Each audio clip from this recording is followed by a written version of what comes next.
Welcome to the 40K Philosophy playlist. Every video here will be me creating a successor chapter of Space Marines or Astra Militarum while talking about certain philosophical lessons that can be learned from the characters of the Warhammer 40K universe by reviewing their life, mistakes, and victories. As a disclaimer, sometimes theory crafting will be present, and I do not claim lore master status in any way. Intro bumper. Grimdark. Half off! Today's subject is human nature, more specifically the dangers of trying to overpolice it or deny it, rather than channeling it, which, void of alternate fan theories, are what many see as the main flaw of the Emperor's Great Crusade. In summary, this was an intergalactic war done in an effort to rid humanity of faith, which the Emperor of Mankind believed would weaken or destroy the destructive powers of chaos. Now, this was also to reunify humanity and bring it under one Imperium. I should mention that before we go into it. If this is the first you're hearing of it, I don't want to mischaracterize the lore. I'm focusing on the aspect of instituting a secular regime here. Chaos being a force informed by all primal emotions and thoughts related to all living beings. This creates various creatures, not all of whom are bad, but most of which are. They can be classified as demons with an AE, who come from and carry an aspect of a chaos god's will. Gods being classified as powerful entities that have their own will and desires. The specific gods and the positive entities we will talk about in a different video. The important thing to understand is that this force, also acting as an alternate universe that occasionally manifests in our world, often being used for faster-than-light travel, is something the Emperor has always had inherent knowledge of by most accounts. To explain this further, and the things that would lead to the Emperor of Mankind's rise to being, well, the Emperor of Mankind, we have to go back to his beginnings. The Emperor was born with immense psychic, or psyker, as the setting calls it, abilities at a time when psykers were very rare for humanity. This has led people to have the following theories on his creation. The first is that a series of shamans that were themselves powerful psykers of their time fused their souls together upon their groups, sort of group suicide pact, reincarnating themselves together as what they viewed as humanity's saviors. So this was a series of very powerful shamans in their own right who fused all of their powers together to create the Emperor in their next reincarnation, which was them fused together. The second is that the Emperor was the reincarnation of an Old One, which is an ancient race that created many different sentient races in the universe, thus seeks to help humanity the way an Old One might help other Old Ones without his previous memories. So having this thought capacity and psychic ability equivalent to Old Ones, and rediscovering that potential over time, and rediscovering those kind of psychic muscles over time, as well as seeing humanity as its race, rather than seeing the Old Ones as its race, because it would be void of memories. And this is also in line, because we're going to later do a mythological analysis, this is in line with the view of reincarnation present in most ancient religions across the Middle East, India, and the West. Basically, that memories are taken away from you as you enter your next life. Regardless of which theory you choose to believe, as there are many, the Emperor would be born into a pre-Hittite civilization. If you're unfamiliar with ancient history, the Hittites would go on to contribute culturally to both the Assyrian Empire, so Sargon of Akkad, stuff like that, and Egyptians, or the pre-dynastic Egyptians, the various Egyptian dynasties. You know ancient history in that regard. That should bring out more of an image to you during their imperial prime. From how he talks about his childhood in the Master of Mankind book, we can infer that his earliest memories were of this time, regardless of psychic origin. So no matter what origin he has, it's still going to be, he was born in that ancient time period. These are the defining moments of his life, regardless of what happened before his birth. It is very possible that, much like Marvel's Apocalypse, the Emperor was merely the first truly powerful psyker to be born. And this could definitely be a theory that holds up. He just learns about chaos over time. He has infinite time to do this, which is also something I think no one accounts for. People get too caught up in what happened before the Emperor's birth. I don't think anyone thinks about, like, well, after he had his coming of age, which we're going to get into next, maybe then he just kind of slowly learned about it because he was immensely powerful. Doing some theory crafting with Personality Database, we're going to assume that both him and his father had the ENTJ personality type. Now, if you're intimidated by the words and letters as we get into this personality typing system, don't worry, I'm going to explain the whole thing. What this means is that the Emperor would primarily think about the world around him through the lens of existential, practical problem solving, or savior thinking extroverted, which we would call that. If it's your most dominant function, it's called a savior. which we can clearly see in his ability to manage others on a macro level for practical positive results. This is a natural part of his personality type. It goes beyond his psychic abilities. It goes beyond any reincarnation. This is a part of who he is at his core. If he was a normal human, he would have this personality type too. His greatest weakness would be in managing or having knowledge of his own emotions, which we can see in the emotional distance he has traditionally kept from the world, manifesting later in the mismanaging of his sons in regards to knowledge of chaos and the viewing of them often as weapons, despite having a deeper sense of empathy towards them, which seemingly comes out when even he is unaware of it. I think a great example of this would definitely be when he's on, I believe it's Nocturne, and he's having his he's showing up, he's having a contest with his son, one of the Primarchs, Vulcan, and he casually tosses aside the salamander hide, which both of them had to go out into this test. They had to go get a salamander hide to prove themselves to the village, and he was entering this contest as part of a wager, like, you have to come serve me if you... He did this with all of his sons.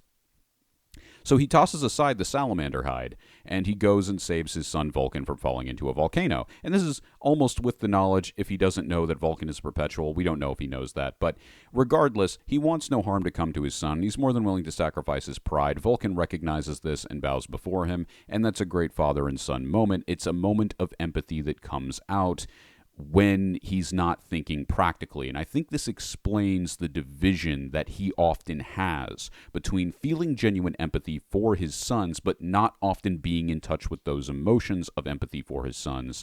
So what often happens is he thinks about them the way he thinks about everything else. They're weapons to be used for the benefit of mankind. This is also called demon feeling introverted. Lastly, his decisions would be sometimes based off of how much he could grow his ability to practically interact with the world on the physical level, also called sensory extroverted, which we can see from many theories of him being important anonymous military figures in history, and the ability to grow his own internal ability for pattern/idea prediction, which we can see from his choice to train his psyker abilities as well as his love of academics. That would be, so his two deciders would be sensory extroverted, so how we physically, literally interact with the world physically, it's a love of war. There we go. Hittites, very warlike culture that he was born into, and also helped contribute to ancient civilization, so he'd be no stranger to war. And then in addition to that, of course, we have intuitive introverted, which is the ability to internally make connections between ideas. The way this is often used, think of a tower of knowledge. If you had intuitive extroverted, it would be like a sea or a web of knowledge, but if you have intuitive introverted, think of it like a tower of knowledge. I have my tower of knowledge, my tower library, my wizard's tower that I can take information from. When one understands this core personality type, it is easy to picture the young, bronze-skinned emperor helping his father on the farm and one day taking it over for him. Sadly, his father would not pass by natural means. The emperor describes the murder of his father at the hands of a thief to be the true moment that he came around to the necessity of authoritarianism, or the day I realized humanity needs a ruler. To make things more traumatic, the thief was committing fratricide because he was also Little E's uncle. Going back to the personality type, with thinking introverted being the main function, it becomes very obvious how childhood trauma could push Little E into becoming Big E. Thinking of humanity like a math equation. If humans adopt the right formula, then my father and people like him don't have to die. And this is this is a key moment. It's his Batman moment. It's Martha and Thomas Wayne dying in an alleyway. And now I must become Batman. Except if Batman wanted to conquer the world. I believe this trauma was the most relevant event in the Emperor's life, and had his father lived a normal existence, dying of old age, the Emperor would have been a far more humble ruler when finally taking power. However, here is where the necessity of law and order to an extreme degree was instilled. Playing off of feeling introverted as his weakness, it wouldn't be hard to say that the Emperor, even at the height of his power and direct control over the Imperium, would care more that law is enforced and that the laws are enforced rather than the spirit that law is made with is just or is from a pure place. Because to him, the law is the spirit, the law is the purpose, the law is preservation of life, and crime, deviation from his vision or disobedience, is the destruction of it. On a deeper subconscious level, when you are disobeying the law, you are killing his father and betraying him to an extreme. Remember, his frickin' uncle killed his dad. You kind of remember that. It's like if Thomas Wayne had a brother And Bruce Wayne, that's a stupid analogy because it's very simple. The positive and negative effects the Emperor would have on mankind during his reign would manifest from this mentality. As you may have already guessed, the Emperor is ageless in a Wolverine or Highlander-like fashion, and has been integrated into a number of different cultures' mythologies due to his various feats of power. This ability of agelessness plus healing is called being a perpetual in the 40k setting. As such, we will now do a mythological analysis of him. The closest archetype in mythology that resembles the Emperor of mankind would be the Skyfather role, present across many religions in what is called the Chaos Kampf or Chaos Struggle relationship. This is defined by a sky god battling a chaos serpent. In Hellenism, this is the king of the gods Zeus fighting the dragon Typhon. In Norse mythology, this is the god of thunder Thor fighting the world serpent Jormungandr, and in Egyptian mythology, this would be the sun god Ra fighting the chaos serpent Apep.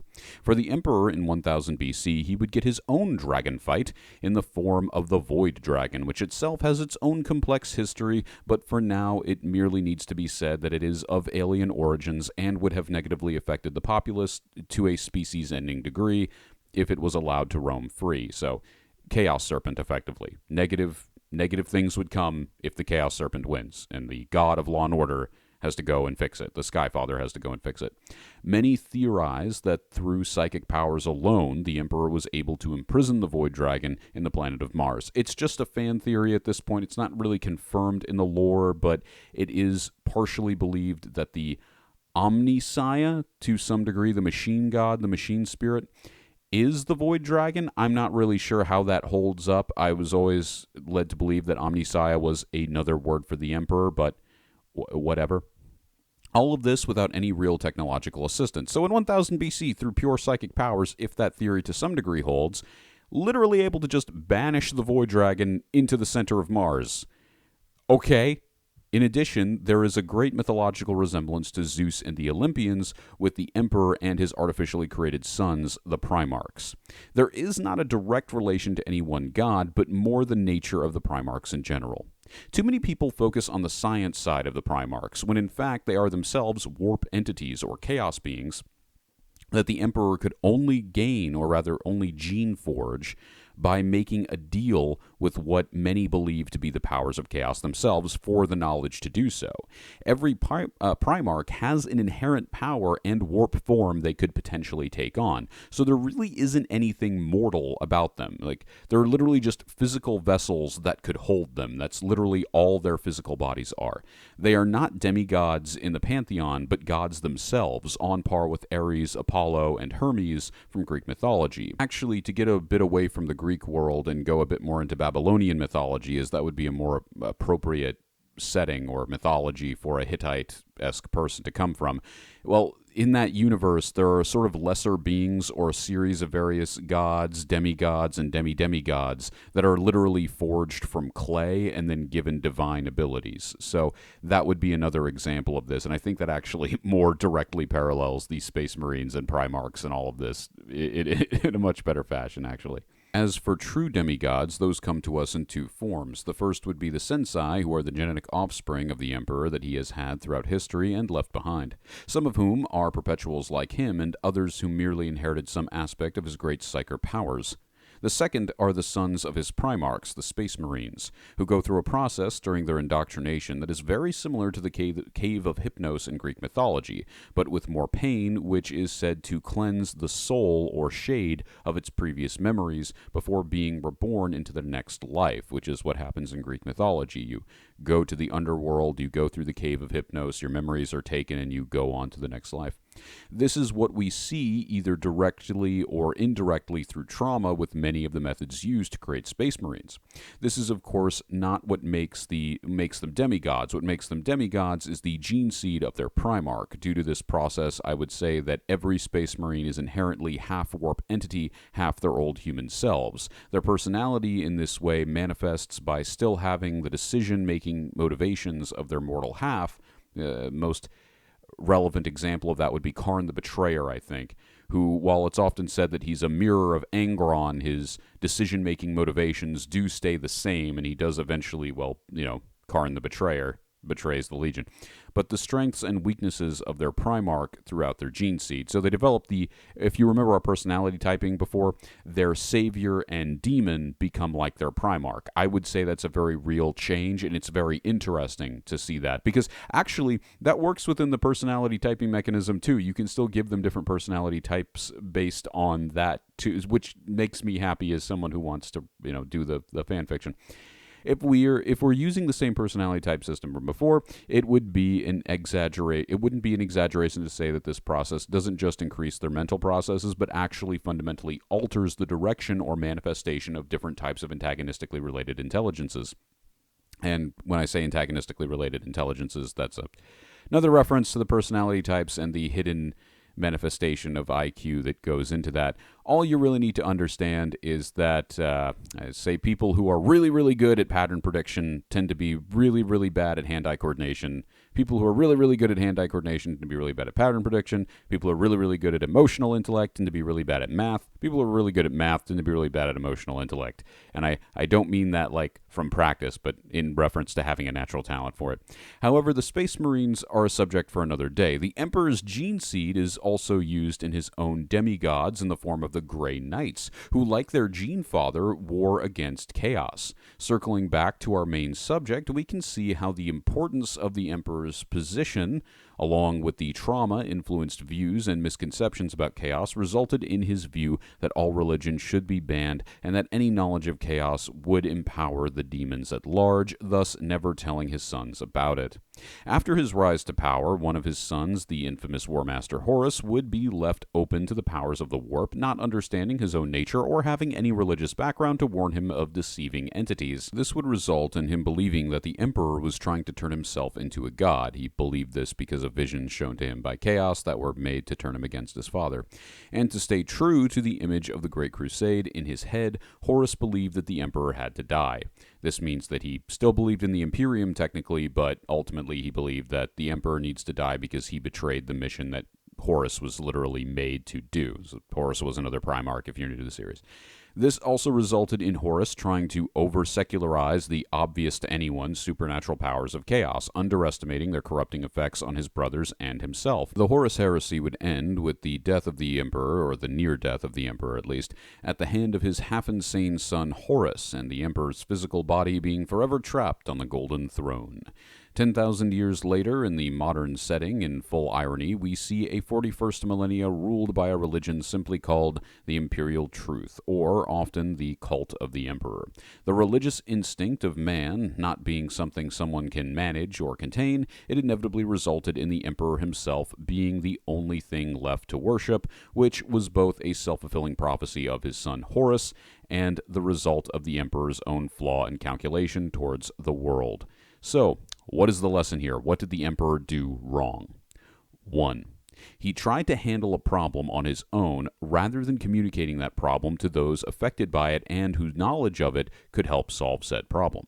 This also resulted in many of the Primarchs not understanding their true nature, and in many cases, regardless of their feats, not being able to live up to their true potential. The Loyalists would have stood a much greater chance against the traitors if they could access more warp power, or maybe take on some positive version of their warp form, which we often see through various saints, and oftentimes on the side of the Emperor entities. Sometimes the Emperor himself is theorized to be becoming a chaos god, but positive.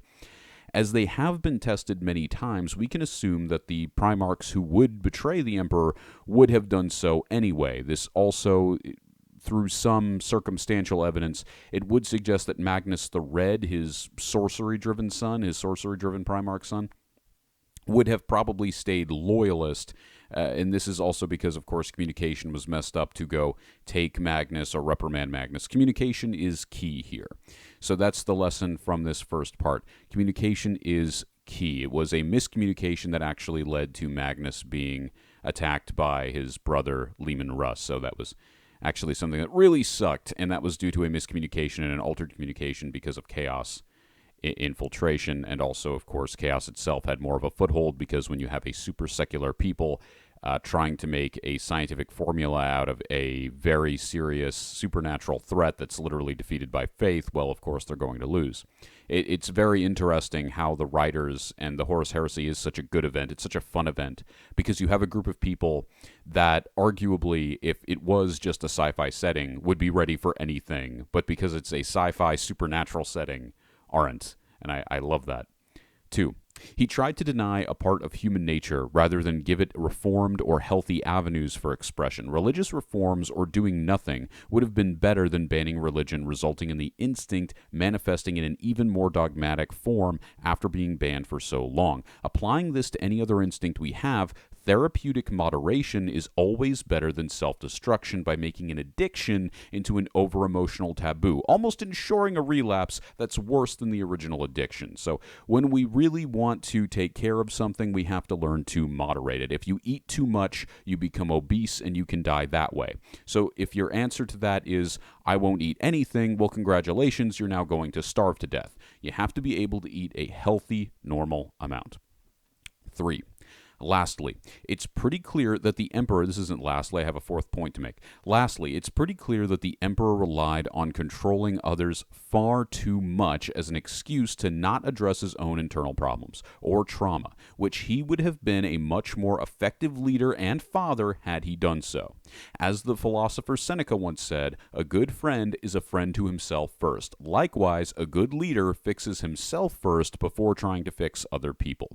The Emperor never second-guessed his own misconceptions about chaos or his life choices in general, which shows a serious lack of humility. Humility is also another key virtue that we can all take away from the Emperor's mistakes. However, the Emperor is by far the most complex character in 40k. He isn't just some tragic figure done in by his own sword. He is also an inspirational figure. Belief in him has resulted in humanity having a weapon against chaos in the form of faith in the Emperor, which has been shown multiple times to weaken demons. Why is this? Because while chaos or the warp itself is merely a collection of psychic primal energy, fighting the chaos gods and their demons, who are the real threat, is easily done. Their weakness isn't lack of faith, but faith in things other than them. Faith in the Emperor and subsequently mankind. So what did the Emperor do right? 1. He gave humanity a weapon to fight supernatural threats and unknown enemies that seek their destruction. Having to, we can only assume in a humbled manner, take on the role of being their god, even if this went against his initial plan, faith can be a powerful tool to help us deal with trauma, whether it's in a religion or a hopeful future. So hope or faith is a great coping mechanism for trauma. The internet has turned cope into a negative word when you actually want a lot of good, healthy coping mechanisms in your life. It's what allows you to get through a work day and get paid and go to sleep at night and keep up a healthy routine that lets you live a good life. You want coping mechanisms. They're very healthy for you. 2. He united humanity and advanced it. Self-improvement and increased cooperation was the result for his reign. This, of course, includes dramatic increases in medical technology, space travel, which would have gone even further had his plans to no longer need to rely on the warp went through, and this was to co-opt the Eldar webway. If you're not familiar with them, think of them as hyper-advanced space elves. They had a much safer version of the warp called the webway, and he was going to use that to increase humanity's ability to travel.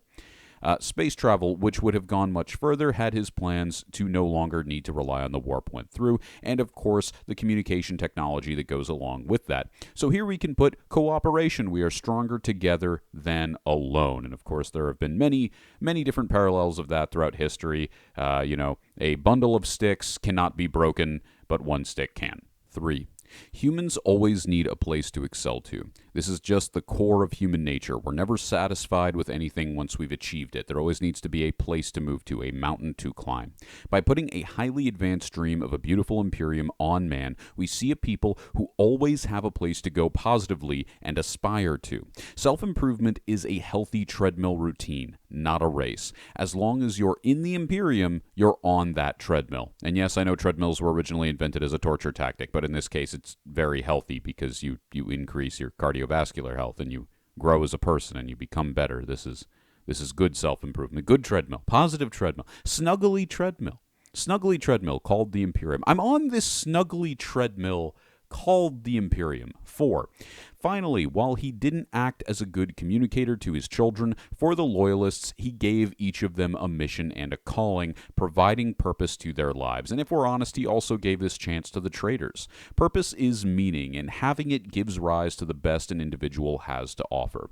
Now, again, that lack of emotional intellect does come into play here, because, of course, in the instance of, for instance, Perturabo, who was always resentful that he wasn't allowed to build beautiful fortresses or architecture, this was sort of one of the things that led to his eventual betrayal of the Emperor. He is someone who, he wanted to build amphitheaters and beauty and strength for the world, but, by making him someone who wasn't a builder, by not listening to his son's passions and viewing him as a component, this did eventually lead to that betrayal. I'm not trying to harp on the Emperor, because when you look at Dorne, when you look even at someone more rebellious like Russ, or even someone who eventually did betray, like Fulgrim, each of them were wonderfully inspired and lived emotionally beneficial lives because of the purpose and authority given to them by their father. They were empowered by their father with purpose, and that gave them the ability to live a great life. And of course, they were also given the material goods necessary to carry out that plan, and we can't forget that. We always need to be able to give the practical means for practical solutions. So don't ask unreasonably of people. And he didn't ask unreasonably of his sons from a practical perspective. He did from an emotional one in some regards, but from a practical perspective, he did treat or try to treat most of his sons well. And what it really comes down to, the poor relationship with many of the Primarchs, really does come down to deeply human flaws. These videos will never be able to equal the quality or the lore or presentation or anything really that Luton or Voldemort can give you. But I hope this lesson helped you learn a few life lessons you can apply to your normal life from fiction. Post your thoughts in the comments below on the topics discussed here as we move on to our next segments. We're going to talk about what I've been reading in 40K lately, and also go into what I've done for this episode, which is, again, a little bit different. I made a custom planet instead of a custom chapter, but we're doing some type of homebrew thing.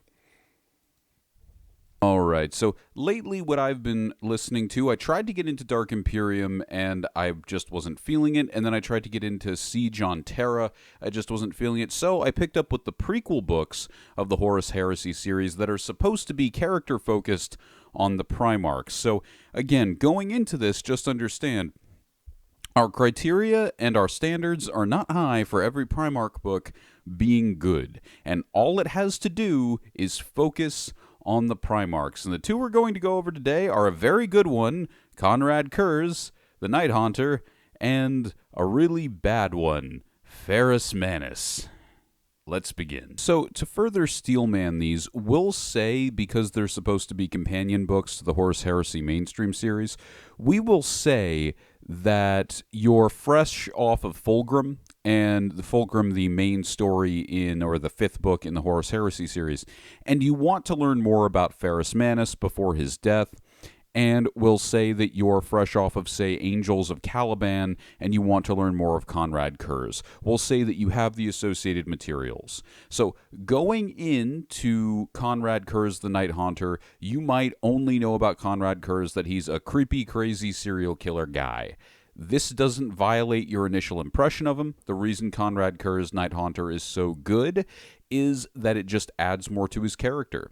He's a character that is characterized, but he's characterized by his understanding of fate. When he touches people, he sees their possible futures, usually focused on how they are going to die. This is most likely directed by his psychopathy or sadism or natural desire to harm others. He does have a natural pleasure from harming others. His sadism is talked about and shown a lot in the story, both in his current actions, and while the story is disjointed, it's disjointed because the narrative device being used is a crazy, again, Conrad Curze narrating his life story to a flesh sculpture of his father, the Emperor, which he has made to basically talk shit to in effigy of his dad.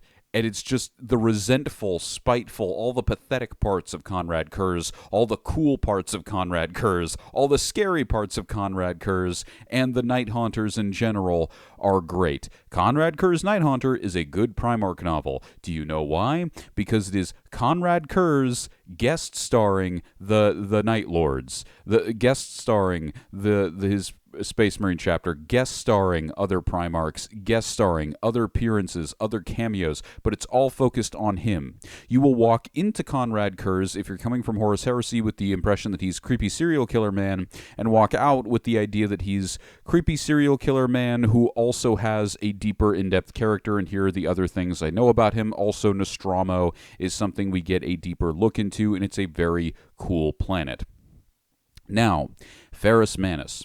You go from Fulgrim into Ferrus Manus thinking, actually, honestly, I would say that the Fulgrim novel, the 5th book in the Horus Heresy series, does a better job of characterizing Ferrus Manus than the Ferrus Manus book. I really would. I've been through here, and all I've seen is Ferrus's hot temper, and all I've seen is Ferrus angry. Ferrus Angie. That's all I've seen is Ferrus. It characterizes him as having an inferiority complex towards his brothers, which is, again, not really something we saw in Fulgrim. It seems like, from what we know about him from the lore, he got along well with Fulgrim, and he got along well with Vulcan. So why would he have this inferiority specifically towards Dorn, or that he was spiteful towards Dorn a little bit? And again, what we should see from him. You know, when it came to Conrad Kurz focused on Nostromo.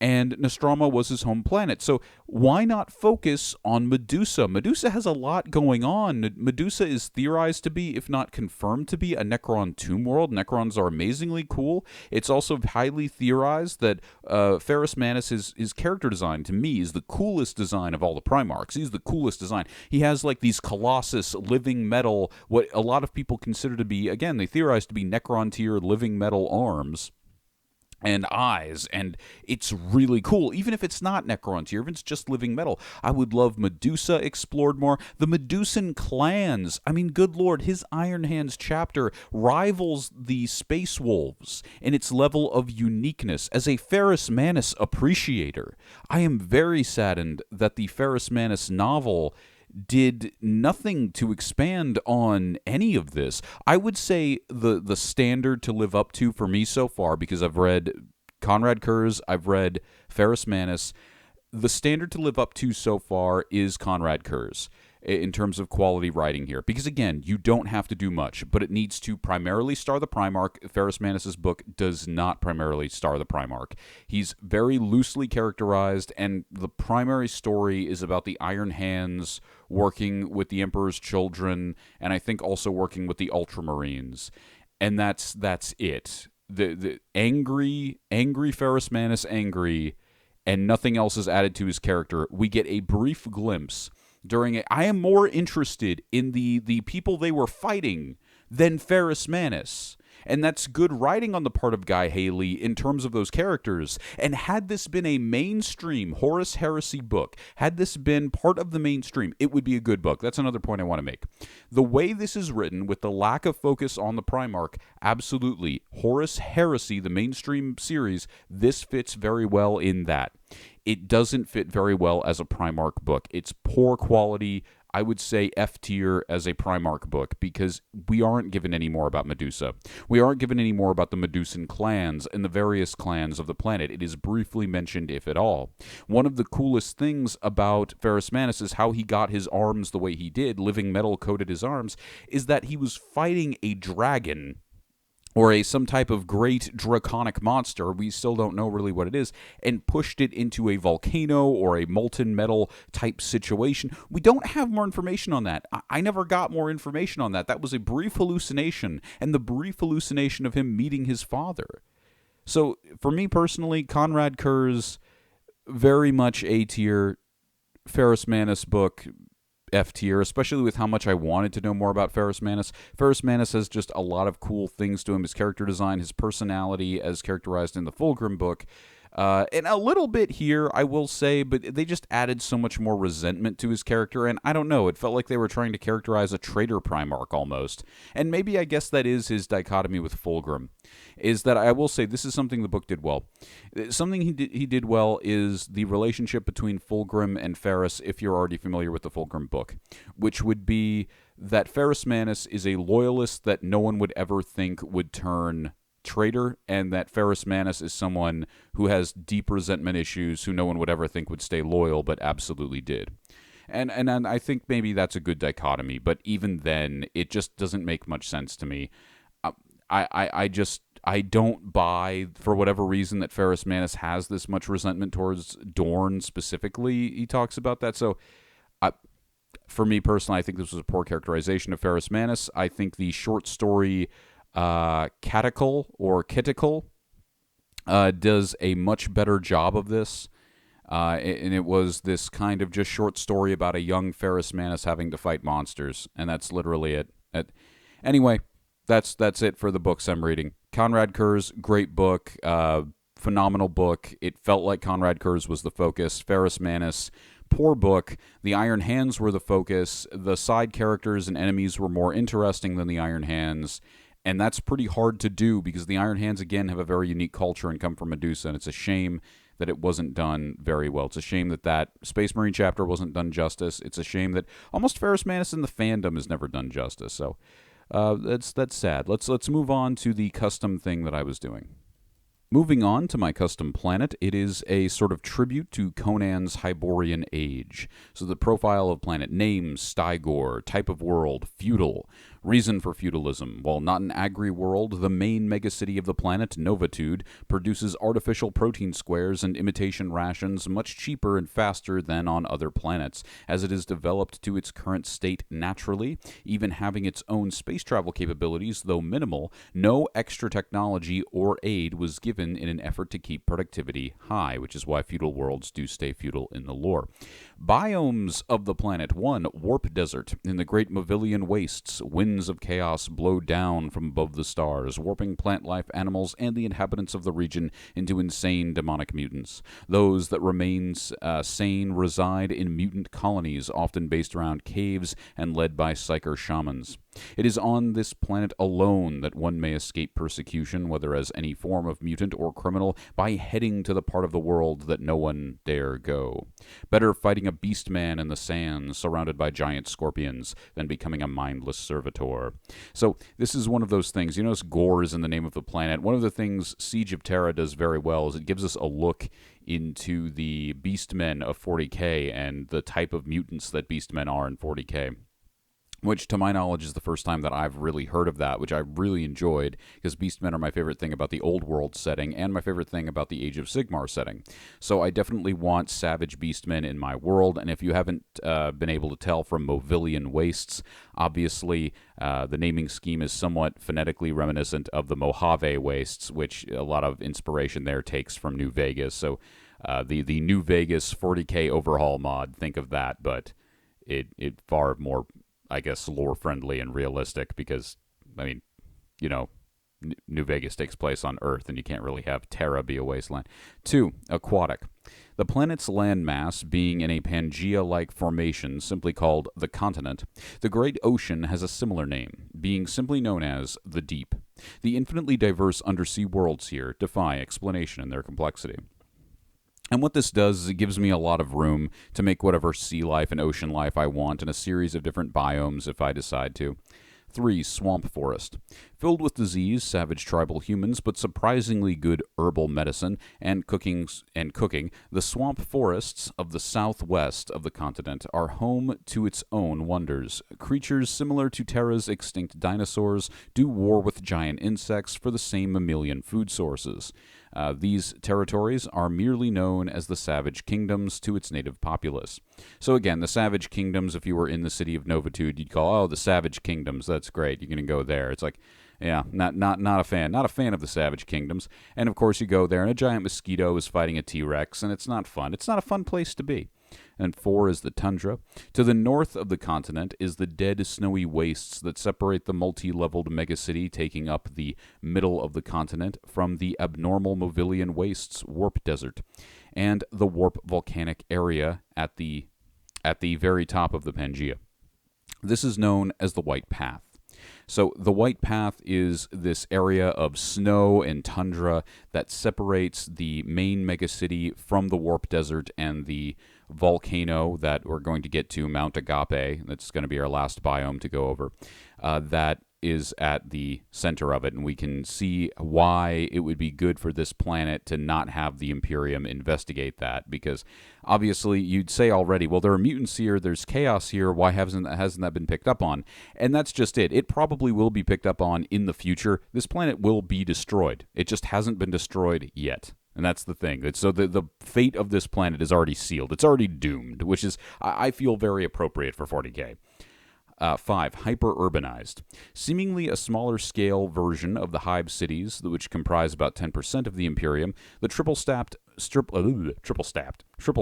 megacity of the city of Novitude is the only part of the world that could be called civilized. While its expansion is slow, it is assumed that by the end of the next few thousand years, it will slowly clear away the rest of the non-warp-infected areas of the planet, eventually resulting in a natural progression to civilized world status in the Imperium's classification of planets. And of course, how I want this world to end is that it's going to end in tragedy. They should be on the verge of full colonization by the time the Imperium finds out, oh, bro, and then we're going to get into that information in Mount Agape. But, oh, bro, nah, you ain't going to survive this. And however, for now, it is merely a large metal oddity to the savages and the exiles of the world. Okay. And now 6, Warp Volcanic. North of the Warp Desert is the center of activity which has contributed to much of its phenomena, that if it were to come to the attention of the Imperium, would most assuredly result in an exterminatus of the planet, and may still, should it not be able to be cleared away naturally through colonization. This is Mount Agape. While once a great topographical achievement of the civilization in their own age of discovery, being named after the unconditional love for exploration, it is now home to a small warp portal which carries the will of the dark gods onto an unsuspecting inhabitants. And that is the sort of origin of this planet. Why do you have a warp desert? Well, it's because of an incredibly small warp portal in a volcano, and that volcano merely has air that drifts upwards and then goes into the surrounding biome. And this is all just from like a microscopic little warp portal that is undetectable right now, and it is being spread out. And my assumption is that the warp portal will expand by the time the planet really gets to a good place, which is just, you need it doomed. It's 40K. I believe that most planets should be doomed. So average lifespan is 106 Terran standard years. That's the planetary average, because in the Savage Kingdoms it's about 80 years. As we said, they have good herbal medicine. In the city of Novitude, it's about 200, so they do have some minimal life extension technology. And in the Movilian Wastes, it's about 40 years. Of course, you are a mutant and you are fighting beastmen, and sometimes mutant just means you have like some awful aggressive magic cancer, and that kind of sucks. Anyway, that was the first of my terrible 40K podcasts with my mush-mouthed retarded ass that's fresh from the hot sun. This is the level of content you can expect as long as I'm busy with college work and schoolwork and life to the degree that I am right now. This is the level of content I can produce. I hope that in the future I can do more, but for right now, this is what I got. This may have been the worst thing I have ever created. This may be the best thing I've ever created. We'll have to see how the video does. It may get 2 views in a year. It may get 500 views in a year. It may be the thing that helps the channel grow. We don't know yet. So let's find out by editing this together, and you putting your comments below. What do you think could improve the podcast? What do you think could improve any of this? I think I should probably do a version of this also with Conan, because honestly, I need a place to put reviews of what I'm reading in Conan out.